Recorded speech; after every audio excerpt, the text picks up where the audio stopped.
صاحب جانے دو، تمہارا بیٹی کی عمر کا ہے؟ اس لڑکی کی بات پر سبھی کی ہنسی چھٹی تھی، جبکہ ایس پی آدم خانزادہ نے جب سے مٹھیاں پیچھے اس لڑکی کو دیکھا تھا، وہ لڑکی عمر میں چھوٹی پر اتنی بھی نہیں کہ اس کی بیٹی لگتی۔ صاحب تم کو، تمہارے چھوٹے چھوٹے بچوں کا قسم ہم کو چھوڑ دو، صرف 2 روٹی چڑھایا تھا، وہ ہوٹل والا جھوٹ بولتا ہے۔ وہ پٹھانی لڑکی پھر سے بولی، اور جبکہ ایک حوالدار نے درمیان میں اس کی بات کاٹی۔ اے لڑکی، ہمارے صاحب کی ابھی شادی نہیں ہوئی۔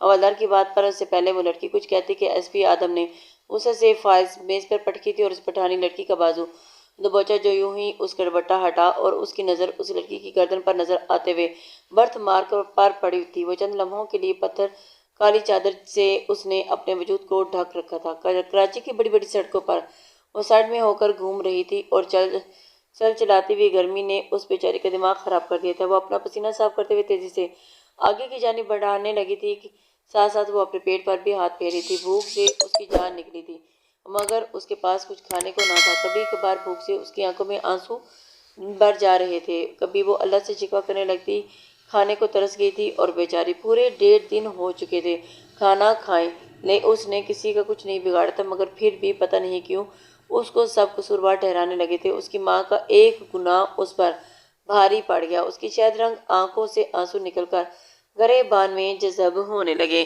جسم میں پہلے ہی جان نہیں تھی، اوپر سے یہ آنسو نکل کر مزید جان ختم کر رہے تھے۔ وہ سختی سے اپنے آنسو پہنچتی ہوئی اپنی چادر کو اپنے ارد گرد صحیح سے لپیٹتی ہوئی تیزی سے آگے کی جانب قدم بڑھا گئی تھی کہ راستے پر پڑا ہوا کھانا ہی مل جائے۔ اس کے لبوں سے نکلتی ہوئی وہ چلتی ہوئی عقابی نگاہ سے یہاں وہاں دیکھ رہی تھی۔ آج اس کو اگر سڑا ہوا کھانا بھی ملتا تو وہ بھی کھا لیتی، مگر شاید اس امیروں کے محلے میں اس کھانے کو بھی قحط پڑ گیا تھا، جو کہیں بھی کھانے کی کوئی چیز نظر ہی نہیں آ رہی تھی۔ وہ گہری سانسیں لیتی ہوئی برداشت کرنے لگی۔ ایسا لگ رہا تھا کہ کسی بھی وقت بھوک سے تڑپ کر مر جائے گی، مگر جینے کے لیے اس کو کچھ نہ کچھ تو کھانا ہی تھا، اور اس کو ایک طریقے سے اللہ پر بھروسہ بھی تھا، کیونکہ اللہ نے اپنے بندوں پر رحم کیا ہے اور تمام جاندار کو رزق پہنچانے کا وعدہ بھی کیا ہے۔ اس کو معلوم تھا کہ اس کا رب جیسے تیسے کر کے اس کو کھانا پہنچا ہی دے گا۔ وہ زیر لب دعا کرتے ہوئے تیزی سے آگے کی جانب قدم بڑھانے لگی۔ گرمی سے اس کے کپڑے پسینے سے بھیگ گئے تھے، ایسا لگ رہا تھا کہ کسی بھی وقت وہ بے ہوش ہو جائے گی، مگر ٹانگیں تھیں کہ جادوئی تھیں، رک ہی نہیں رہی تھی۔ شہد رنگ آنکھیں ابھی بھی کھانا ہی ڈھونڈ رہی تھی۔ چلتے چلتے اس کے قدم رکے تھے۔ سامنے ہی ایک بہت بڑا ہوٹل کھلا ہوا تھا، جہاں بہت سے افراد کھڑے اپنے اپنے کھانے کا انتظار کر رہے تھے۔ وہ دور کھڑی اس ہوٹل کو دیکھنے لگی۔ مٹر چنے، مٹن پائے، بڑے پائے چنے، ان تمام سالنوں کی آتی مہک اس کی بھوک کو مزید بڑھا دیا تھا۔ وہ اپنی خالی پیٹ پر ہاتھ پھیرتے ہوئے آنسو بھری نگاہوں سے اس ہوٹل کو دیکھنے لگی۔ کاش اس کی ماں ایسا نہ کرتی تو آج اس کو بھی ان کھانوں کے لیے تڑپنا نہ پڑتا، بلکہ آج وہ بھی ان کھانوں سے کھیل رہی ہوتی۔ اس کی آنکھوں میں آنسو گرنے لگے، دل میں ان کھانوں کی بھوک اٹھنے لگی تھی، اور پہلے ہی بھوکی تھی، اوپر سے یہ سحر انگیز خوشبوئیں۔ اس کو ایسا لگا کہ وہ اس کھانے کے لیے مر بھی سکتی ہے۔ کیا کروں میرے مالک، وہ اپنے آنسو پیتی ہوئی دل ہی دل میں اللہ سے پوچھنے لگی۔ کہیں سے کھانا نہیں مل رہا تھا، مجبور لڑکی دیکھ کر کسی نے بھی اس کو کھانے کو نہیں پوچھا تھا، لوگ اپنے ہی مسیوں میں گم تھے۔ انسان تھی وہ، اس کا بھی من بہکنے لگا۔ جب سامنے جنت ہو اور پیٹ میں جہنم کھلا ہو تو بندہ جنت کی جانب تو بھاگے گا ہی نا۔ وہ اپنے آنسو صاف کرتی ہوئی تیزی سے ہوٹل کی جانب قدم بڑھا گئی تھی۔ اب جو ہونا تھا وہ بعد میں ہونا تھا، اس سے پہلے اس کو اپنے پیٹ کے دوزخ کو بھی بھرنا تھا۔ وہ جو منہ کھولے اس کو گناہ پر آمادہ کر چکا تھا، اور اپنے دوپٹے کی سختی سے اپنے چہرے پر کستی ہوئی اپنے کپکپاتے ہاتھوں کو چادر کے نیچے چھپاتی تیزی سے ہوٹل کی جانب جا رہی تھی۔ لوگوں کا رش اتنا تھا کہ وہ بآسانی ان کے پاس سے ہو کر گزر سکتی تھی۔ وہ چلتے چلتے رکی تھی۔ سامنے ہی ایک شخص اپنی بائک پر بیٹھا کھانا کھانے میں مصروف تھا۔ اس کی پلیٹ میں 4 روٹیاں رکھی تھی۔ روٹی کو دیکھتے ہی اس کی نیت پھسل گئی تھی۔ سالن ملتا نہ ملتا اس کو یہ روٹی تو حاصل کرنی ہی تھی۔ اس کا جسم کپ کپانے لگا تھا۔ چوری کے لیے اس کا دل راضی نہیں تھا، مگر مجبوری اس کو چوری کے قریب لے گئی تھی۔ وہ یہاں وہاں دیکھتی، مزید اس شخص کے قریب ہو کر کھڑی ہو گئی تھی۔ کوشش یہی تھی کہ جیسے ہی وہ شخص ادھر ادھر دیکھے اور وہ فٹافٹ سے روٹیاں چرا لے۔ دل ندامت سے جھکا ہوا تھا اور دماغ فل چوکس تھا۔ بھوک سے مجبور تھی، یہ چوری بھی اب اس کے لیے گناہ نہیں رہی تھی، مجبور ہو گئی تھی۔ وہ یہ سب کرنے کو اتنے لوگوں میں سے کسی کو بھی اس پر رحم نہیں آیا تھا۔ وہ سب کا کھانا کتنی للچاتی ہوئی نظر سے دیکھ رہی تھی، پھر بھی کسی نے اس کو نہیں دیا۔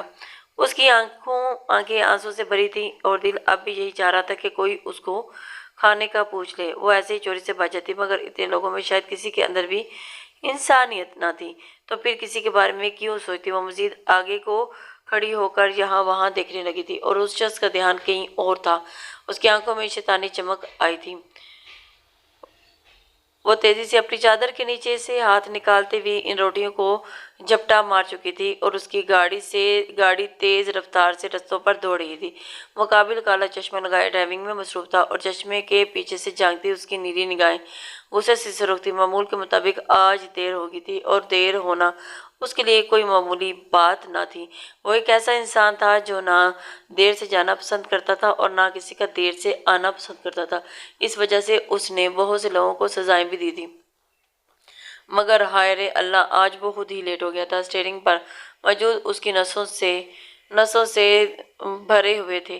لوگ اس کو کیا کیا بولیں گے، کن کن نظروں سے دیکھیں گے، اور اس کو ابھی سے ہی ان سب چیزوں کی ٹینشن ہو گئی تھی اور دوسرے لمحے وہ سر جھٹک کر رہ گیا تھا۔ بھلا وہ کیوں لوگوں کی فکر کر رہا تھا؟ دیر تو سویر سب کو ہو ہی جاتی ہے، اور یہی ایک چیز تھی جو مقابل دوسروں کے لیے بھول جایا کرتا تھا، آج اپنے لیے اس کو یاد آ گیا تھا۔ وہ اپنا پسینہ صاف کرتے ہوئے گاڑی کی سپیڈ مزید تیز کر گیا تھا۔ تقریباً 15 منٹ کے بعد اس کی گاڑی پولیس اسٹیشن کے آگے آ کر رکی تھی۔ وہ اپنا کوٹ پہنتے ہوئے باہر آیا تھا اور دھوپ نے اس کو ایک زوردار چپیڑ ماری تھی۔ وہ دھوپ کو خونخوار نگاہوں سے گھورتا ہوا تیزی سے اندر کی جانب چلا گیا تھا۔ پولیس اسٹیشن کے اندر داخل ہوتے ہی کچھ لوگوں نے اس کے ہمیں اچکا کر دیکھا تھا۔ سب کو اگنور کرتا ہوا تیزی سے اپنے کیبن کی جانب جا رہا تھا۔ وہ جانتا تھا کہ لوگ اس کو دیکھ کیوں رہے ہیں، اور آج پہلی بار جب اس کی آنکھوں میں سختی نہ تھی، کیونکہ صاحب بہادر خود جو لیٹ تھے، اب آج وہ کسی کو بھی دیر آنے پر سزا نہیں دینا چاہتا تھا۔ وہ سو چکا تھا، وہ پرسکون ہو کر اپنی پاورفل چیئر پر بیٹھ چکا تھا۔ ویٹ تھا اور پانی کی بوتل کو اپنے منہ سے لگا گیا تھا۔ حالانکہ ایک لمحے کے لیے مکمل طور پر گیلا ہو گیا اور ایسا لگ رہا تھا کہ دنیا اب بھی دنیا ہے، ورنہ گرمی نے تو دماغ کو گدئی بنا کر رکھ دی تھی۔ اب بھی اسے بیٹھے ہوئے تھوڑا ہی ٹائم ہوا تھا کہ تبھی اس کا فون بجا اور اس کی اپنی پیشانی مسلتے ہوئے فون کو یس کرتے کان سے لگایا گیا تھا۔ ایک لڑکی، اس کا منہ حیرانی سے کھل گیا۔ ٹھیک ہے، اس کو بھاگنے مت دینا، اگلے 15 منٹ میں وہاں پہنچ رہا ہوں۔ وہ تیزی سے حکم دیتا ہوا کھڑا ہوا اور کچھ حوالداروں کو اپنے ساتھ لیتے ہوئے وہ تیزی سے پولیس اسٹیشن سے نکل گیا تھا۔ توبہ توبہ، آج کل کی لڑکیوں کو بھی سکون نہ ہے اتنی آرام سے بیٹھے پولیس اسٹیشن میں، مگر پتہ نہیں اس ایس پی کبھی کیا ہی جاتا، جہاں دیکھتا ہم سکون میں ہیں وہاں ہمارا سکون برباد کرنے پہنچ جاتا ہے۔ یہ ایک حوالدار کی آواز سنتے ہی اس نے سرخ نگاہیں حوالدار پر گاڑی تھی، جو اپنا پسینہ صاف کرتے ہوئے پتہ نہیں کیا کہہ رہا تھا، اور اس کی سرخ نگاہوں کو اپنے ارد گرد کھڑے دیکھ کر تو سیدھے ہوتے ہوئے گاڑی سے ٹیک لگا کر بیٹھ گیا تھا۔ وہ صاحب، گرمی بہت ہو رہی ہے نا؟ گرمی ہو رہی ہے تو پیسے کس چیز کے لے رہے ہو؟ گھر پہ بیٹھ جاؤ آرام سے، پھر میں تمہیں کبھی بھی کچھ نہیں بولوں گا۔ اور اس کی اچھی خاصی ذلالت پر حوالدار کا چہرہ بھی سرخ ہو گیا تھا۔ سر، وہ تو میں بس ویسے ہی مذاق کا رشتہ تمہارا اور میرا نہیں۔ آصف، آئندہ خیال رکھنا، جس چیز کے پیسے لے رہے ہو نا، اس چیز کو ایمانداری سے کرو، نہیں تو مجھے میٹ نہیں لگیں گے تمہیں یہاں سے چھٹی کروانے میں، اس کو سختی سے کہتا ہوا اپنی نگاہیں سر پر ٹکا گیا تھا۔ پہلے ہی اس فون کی وجہ سے دماغ خراب ہو رہا تھا، اب واقعی آج کل کی لڑکیاں، بھلا کیا ہو گیا تھا؟ چوری ایک ایسا گناؤنا عمل ہے جو کسی کو بھی نہیں کرنا چاہیے۔ چلو پھر بھی لڑکے کرتے ہیں، مگر ایک لڑکی چوری کرتے ہوئے پکڑی گئی، یہ سننے میں ہی بہت زیادہ عجیب لگ رہا تھا۔ تقریباً 15 منٹ کے بعد اس کی گاڑی اس مصروف ہوٹل کے آگے آ کر رکی تھی، اور ہوٹل میں اتنا رش دیکھتے ہوئے اس کی بھویں اچکی تھی۔ ایک تو لوگوں کے چٹپٹے ڈراموں کے بڑے شوق، اور وہ دیکھ سکتا تھا کہ آدھی عوام صرف اور صرف اس چورنی کا انجام دیکھنے کے لیے یہاں کھڑی تھی، اور ساری عوام کے بیچ سے نکلتا ہوا تیزی سے ہوٹل کی جانب جانے لگا، مگر تب ہی اس کے قدم ساکت ہوئے تھے۔ کالی چادر میں لپٹے ایک نازک وجود کو زمین پر پڑے دیکھ کر اس کی سانس رکی تھی۔ اتنی چھوٹی لڑکی چوری کر رہی تھی، اس کا دل عجیب سا ہو گیا تھا۔ صاحب، یہ ہے وہ چورنی، یہ چورنی ہماری دکان سے پیسے چرا کر بھاگ رہی تھی۔ مالک کے الزام پر وہ دور فشا کی بھویں پھیل گئے تھے، ایسا لگ رہا تھا کہ آنکھیں ہی پھٹ گئی ہوں۔ 2 نمبر کے انسان، جھوٹ نہ بول، ہم نے تمہارا کوئی پیسہ نہیں چرایا۔ وہ اپنے چہرے پر سے نقاب رکھے چلائے تھے۔ ایس پی آدم خان زادہ نے گور کر میڈم جی کو دیکھا جو چوری کر کے پکڑی گئی تھی، مگر آواز میں ایسا روپ تھا کہ چند لمحوں کے لیے وہ خود بھی حیران رہ گیا۔ چپ، زیادہ بکواس نہیں، آئی بڑی میرے کو جھوٹا ثابت کرنے والی۔ ہوٹل کے مالک نے اس لڑکی کو ٹھڈا مارا تھا اور اس کی اس حرکت پر آدم خانزادہ کی پیشانی پر وال پڑے تھے۔ بھلے سے اس نے چوری کی تھی، مگر پھر بھی مالک کا یہ اقدام ایس پی آدم خانزادہ کو پسند نہیں آیا تھا۔ اس نے گور کر مالک کو دیکھا اور اس سے پہلے کہ وہ کچھ اور کہتا اس کو اپنی جگہ پر رکنا پڑا۔ وہ لڑکی ایک جھٹکے سے کھڑی ہوتی ہوئی ایک زوردار تھپڑ اس شخص کے چہرے پر رسید کر گئی، وہ جو پہلے ہی حیران تھا آپ کی دفعہ مزید حیران ہے کیا؟ اس لڑکی میں اتنا دم ہم ہوگا اس سے سوچا نہیں ہوگا، ہم سے پنگا لے گا تو؟ ابے جھوٹے، اتنا بڑا تیرا ہوٹل ہے، جھوٹ بول بول کر اس کو نہ گوا دینا۔ اللہ کو اتنا جھوٹ پسند نہیں ہے۔ وہ اپنے چہرے پر دوپٹہ رکھے پھاڑ کھانے والے انداز میں چلا رہی تھی، جبکہ اس کی جرأت پر حیران تھی۔ ایک لڑکی میں اتنی بہادری ہوگی یہ اس نے آج پہلی بار دیکھی تھی۔ 2 ٹکے کی لڑکی مجھ پر ہاتھ اٹھایا۔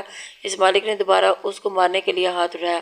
اس سے پہلے کہ وہ اس کو تھپڑ مارتا، ایس پی آدم ایک جھٹکے سے اس کے سامنے جاتا ہوا اس کا ہاتھ روک گیا تھا۔ وہ ایک سخت نظر اس کو دیکھتا ہوا اس کے ہاتھ کو مروڑ گیا۔ ایک عورت پر ہاتھ اٹھانے والا مرد تو نہیں، کہیں نہیں ہو سکتا۔ مجھے یہاں کس لیے بلایا جب خود ہی سب کچھ دیکھنا تھا؟ آدم کی آواز اتنی سرد تھی کہ مالک خود ہی پیچھے ہو گیا تھا، ہو کر کھڑا ہو گیا تھا اور وہ اس کو ایک سخت نظر سے دیکھتا ہوا مڑتے ہوئے اس نازک وجود کو دیکھنے لگا تھا جو اب بھی اپنی چادر کو ٹھیک کرنے میں مصروف تھی۔ وہ اس کو دیکھتے ہوا لب پیچ کر رہ گیا تھا۔ پتہ نہیں ایسا کون سا خزانہ اس چادر کے اندر چھپا رکھا تھا جو چادر اب تک ٹھیک ہو کر نہیں دے رہی تھی۔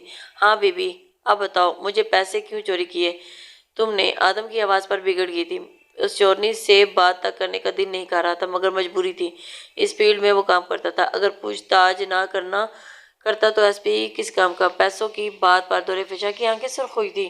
ہم تم جیسا ایرا گیرا کوئی جواب نہیں دیتا، خبردار جو ہم سے سوال کیا تو انگلی اٹھا کر اس کو وارن کرتے ہوئے آدم کو مزید غصہ دلا چکی تھی۔ آدم جو پہلے سے خود پر اتنا ضبط کر کے کھڑا تھا، اس کی حرکت پر تو اپنی مٹھیاں پیچھ گیا رہ گیا تھا۔ جو پوچھ رہا ہوں اس کا جواب دو، فضول کی نوٹنکی نہ کرو۔ اب کی دفعہ اس کا لہجہ تھوڑا تیز تھا۔ آگے پیچھے لوگ اور آ کر کھڑے ہو گئے تھے۔ اس کا بس نہیں چاہ رہا تھا کہ ساری عوام کو ایک ایک چماٹ مار کر ان کے گھر بھیجے۔ بھلا یہاں کوئی ڈرامہ چل رہا ہے جو ساری کی ساری دنیا یہاں پڑی ہوئی تھی؟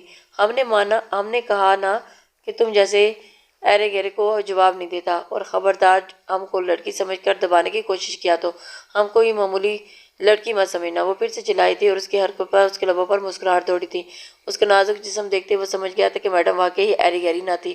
تماشا نہ لگاؤ، مجھے یہ بتاؤ کہ پیسے کیوں تم نے چرائے یہاں سے؟ اگر تم سیدھی شرافت سے نہیں بتاؤ گی تو پھر تمہیں لاک اپ میں تمہاری کتنی اچھی سیوا ہوگی۔ اس کی دھمکی پر درے فشاں لرز اٹھی تھی۔ پہلے ہی بھوک نے انتہے کل پڑ رہی تھی اور اوپر سے اگر جیل چل جاتی تو یہ لوگ مار مار کر اس کا برکس نکال دیتے۔ اس کی آنکھوں میں تیزی سے آنسو آئے تھے۔ ظالم مالک نے 2 روٹیاں بھی چھین لی اور اوپر سے اس کی اچھی خاصی بےعزتی بھی کروائی تھی۔ اس کے دل سے اس مالک کے لیے بھر بھر کر بددعائیں نکلنے لگی تھی۔ کچھ پوچھا ہے میں نے تم سے؟ آدم خانزادہ اس کے آگے چٹکی بجاتا ہوا تیز لہجے میں بولا تھا۔ وہ اس کو ایک نظر دیکھتی ہوئی جلدی اپنی چادر صحیح کرتی ہوئی تیزی سے وہاں سے نکلنے لگی۔ اس سے پہلے کہ وہ وہاں سے بھاگتی، آدم اس کا بازو تھامتے ہوئے اس کو اپنے قریب کھینچ کیا تھا۔ تم کیا سمجھ رہی ہو کہ میں پولیس افیسر ایسے ہی بن گیا؟ تم جیسی چورنیوں کو اچھے سے دیکھ چکا ہوں، اور آج سے پہلے بھی، تو یہ مت سمجھنا کہ میں تمہیں آسانی سے جانے دوں گا۔ وہ اس کا بازو سختی سے مروڑ گیا تھا اور اس کی اس حرکت پر درے فشاں کی آنکھوں میں آنسو بہنے لگے تھے۔ اس مشکل سچویشن سے کیسے بچے سمجھ نہیں آ رہا تھا۔ یہ آدم خور اس کو جیل میں نہ ڈال دے، سوچ کر اس کی دھڑکنیں رک رہی تھی۔ خدا کا واسطہ ہے ہم کو جانے دو، ہم کو ہمارے گھر جب بھی جانا ہے، پلیز ہم کو یہاں سے جانے دے۔ وہ اس کے آگے ہاتھ جوڑتی ہوئی بھیگے لہجے میں بولی، اوور ایکٹنگ نہ کرو، گھر جانے دو تم کو۔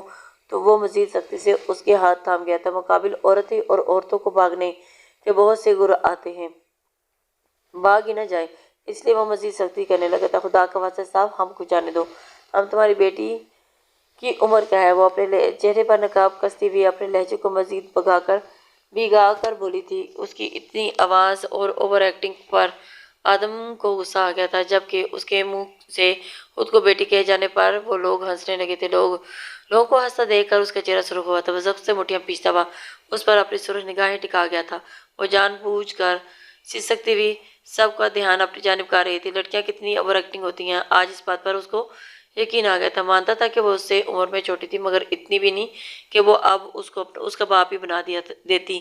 اس کی حرکت پر وہ کیا بولے اس کو اب سمجھ نہیں آ رہا تھا۔ خدا کا واسطہ ہے، سب ہم کو چھوڑ دو، تم کو تمہارے چھوٹے بچوں کا واسطہ، قسم ہے ہم کو جانے دو، خدا قسم ہم نے اس منحوس ہوٹل کے مالک کی دکان سے صرف اور صرف 2 روٹی ہی چرایا تھا۔ وہ مالک جھوٹ کہتا ہے، ہم نے کوئی پیسہ نہیں چرایا، خدا کی قسم ہم کو بہت بھوک لگ رہا تھا، اس لیے مجبور ہو کر ہم نے بس 2 روٹی ہی چرایا۔ اب کی دفعہ وہ سچ مچ روتے ہوئے بولی تھی۔ آدم اس کی بات پر گہری گہری سانس لیتا ہوا خود پر کنٹرول کرنے لگا تھا۔ وہ پٹھانی لڑکی بول بول کر اس کا دماغ خراب کر چکی تھی۔ ایسا لگ رہا تھا کہ اس کا دماغ تڑک کر 2 حصوں میں تقسیم ہو جائے گا۔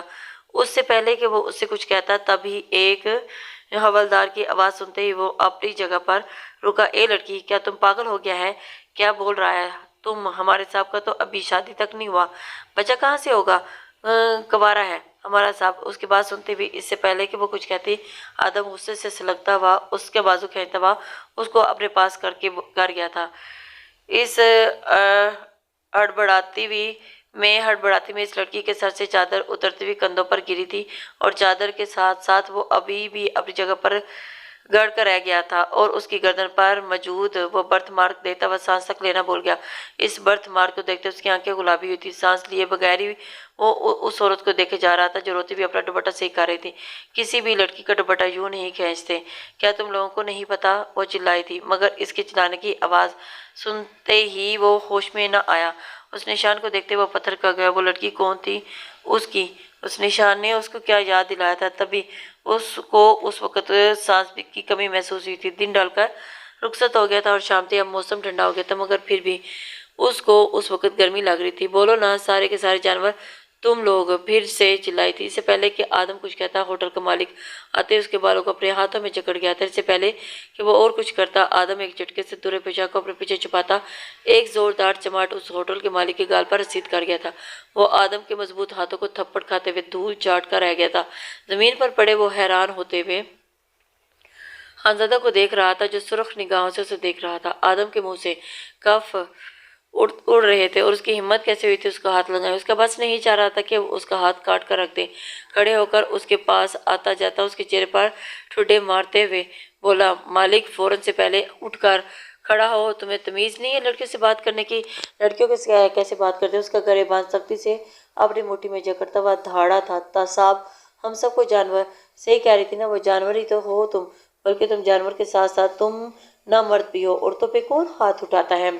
ارے اللہ نے اگر عورت عزت دی ہے تو اس عزت کو سنبھالو۔ اللہ ہر کسی کو یہ عزت نہیں دیتا، یہ مقام نہیں دیتا، مگر صاحب اس نے تو میرے گلے سے پیسے چوری کیے۔ اس سے پہلے کہ وہ اور کچھ کہتا آدم خانزادہ اپنے والٹ سے 5000 کے کئی نوٹ نکالتا وہ اس آدمی کے منہ پر مار گیا تھا۔ یہ اتنے پیسے ہیں کہ اگر 3 دن تمہاری دکان پر کوئی گاہک نہ بھی آیا تو تبھی تمہارا نقصان نہیں ہوگا۔ اپنی زبان بند رکھنا، آئندہ کے بعد لڑکیوں کی عزت کرنا، چاہے وہ پھر کوئی بھی ہو۔ وہ اس کی انگلیوں سے بان کرتا ہوا گھومتا ہوا پیچھے کھڑی دورے پیچا کا ہاتھ مضبوطی سے تھام گیا تھا، اور کتنی مشکل سے یہ ہاتھ اس کے ہاتھ میں آیا تھا نا۔ اب وہ اس کے ہاتھ کو کسی قیمت پر بھی نہیں چھوڑنا چاہتا تھا۔ دورے پیچا جو وہاں سے بھاگنے کے چکر میں تھی، اس افراد پر ہڑبڑا کر آئے گی۔ خبردار جو تم نے یہاں سے ہلنے کی کوشش بھی کی تو ابھی اپنی ٹانگوں پر کھڑی ہو، ذرا بھی چلاکی کی تو ٹانگیں توڑ دوں گا تمہاری۔ وہ دھاڑتا ہوا اس کا بازو سختی سے جکڑتا ہوا اس کو گھسیٹتے ہوئے اپنی گاڑی کی جانب جانے لگا۔ تمام حوالدار اس کے پیچھے پیچھے گئے۔ وہ اپنی گاڑی کی جانب پہنچتا ہوا فرنٹ سیٹ کا دروازہ کھولتے دورے پیچا کو فرنٹ سیٹ پر پٹک گیا تھا۔ تمام حوالدار پچھلی سیٹ کی جانب گئے۔ وہ سبوں کو گھورتا ہوا انگلی سے اشارے سے اندر جانے کا انکار کر گیا تھا۔ تم لوگ دوسری گاڑی میں آؤ، میں ابھی پولیس اسٹیشن نہیں آؤں گا۔ وہ سب کو حکم دیتا ہوا ڈرائیونگ سیٹ پر بیٹھتے ہوئے گاڑی کو اڑا کر وہاں سے لے جا چکا تھا، جبکہ تمام حوالدار منہ کھولے ہوئے اس ہوا سے تیزی سے جاتی ہوئی گاڑی کو دیکھ چکے تھے۔ آج سے پہلے تو انصاف کے یہ نہیں کیا تھا کہ پھر یہ کیا ہو گیا۔ تمام حوالدار گاڑی میں بیٹھتے ہوئے اب پولیس اسٹیشن کی جانب چلے گئے تھے، جبکہ وہاں کھڑے لوگ بھی تماشا ختم ہو جانے پر اپنے اپنے گھروں کو جانے لگے تھے۔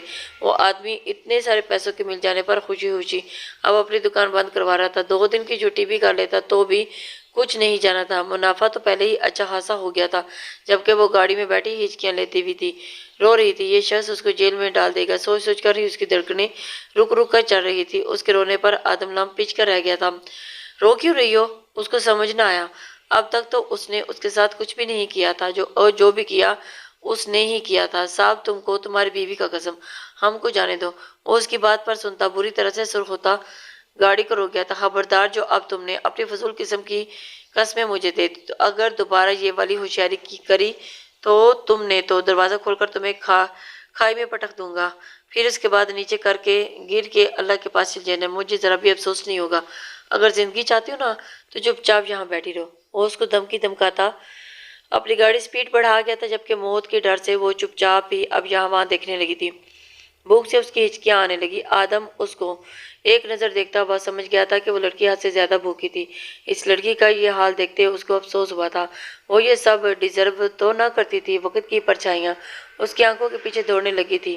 وقت نے اس کا تو نقصان ہی کیا تھا، مگر اس نازک وجود کا نقصان بہت بڑا تھا۔ اس کی گاڑی تیزی سے حویلی کی جانب جا رہی تھی اور اس نے ایک نظر مڑتے اس کو دیکھا، جو اب بھی باہر کے نظاروں سے غائب تھی۔ اچانک ہی وہ اپنی گاڑی روک گیا، ایسے جو اس کو حویلی لے جانا مناسب نہیں تھا اور اس کے ماں باپ کیا ری ایکشن دیں۔ وہ جانتا تھا کہ آج سے 15 سال پہلے اس کی ماں اس کو جیسے یہاں سے لے کے گئی تھی اور جیسے گھر سے نکلی تھی، اتنا آسان نہیں تھا اس کو اپنانا۔ سب اس کو دیکھ کر کیسا ری ایکشن دیتے، وہ پہلے ہی اتنا ہی جانتا تھا۔ کوئی سوچتے ہی وہ اپنی گاڑی دوبارہ موڑ گیا اور اب اس گاڑی کی تیز رفتار فلیٹ کی جانب جا رہی تھی۔ اس کا فلیٹ تقریباً یہاں سے 3 گھنٹے کی دوری پر تھا۔ اکثر جب وہ کسی کام سے دور شہر جاتا تو پھر وہ اس فلیٹ چلا جایا کرتا تھا، کیونکہ شہر سے وہ فلیٹ بہت قریب تھا۔